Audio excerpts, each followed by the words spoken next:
Before Venice had a name, it was only a scattering of islands held together by wood, stone, and the stubborn hope of people who believed they could build a city in the sea. A fragile experiment, shaped as much by water as by human hands. History remembers how Venice rose from that lagoon, a republic of merchants, shipwrights, and navigators. Its fortunes carried on the currents of the Mediterranean.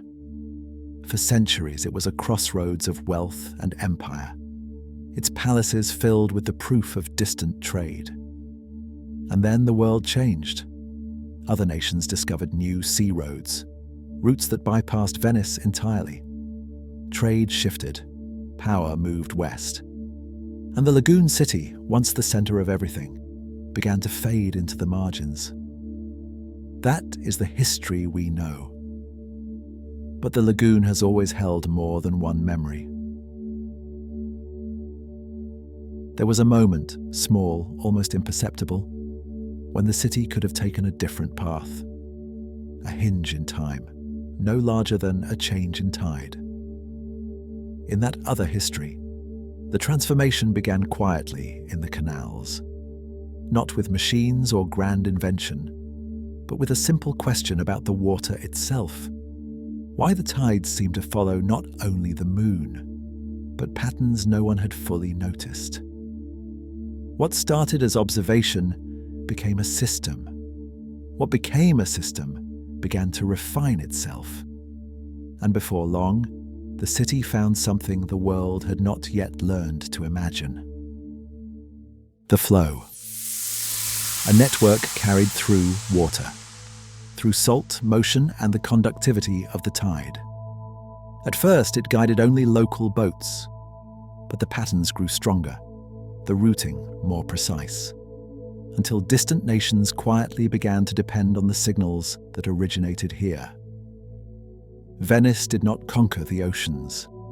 Other empires still crossed the world, built fleets, claimed territories. But their ships sailed with calibrations they could not reproduce. Guidance shaped by a system born only in this lagoon. Venice stayed small, yet held the network everyone needed. The city changed slowly, almost shyly. Light began to appear under the surface, not as reflection, but as intention. Channels of illumination linking the Arsenal, the Rialto, St. Mark's and harbours far beyond the horizon. The canals became the city's arteries, carrying energy and information the way they once carried spice and silk. St. Mark's Square still flooded, but the water no longer behaved like weather.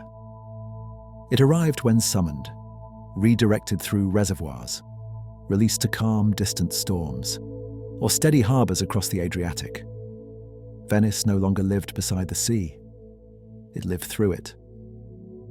Above the surface, the old facades remained.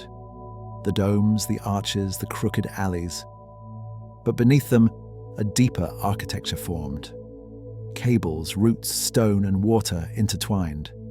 The earliest strata of the flow engine. Some say the first channels still lie below the waterline, in half-drowned halls where the old city sleeps, woven into a network that anticipates what Venice needs, before anyone can ask. Not intelligence, not consciousness, just a system that learned its own tides, and the people who once shaped them.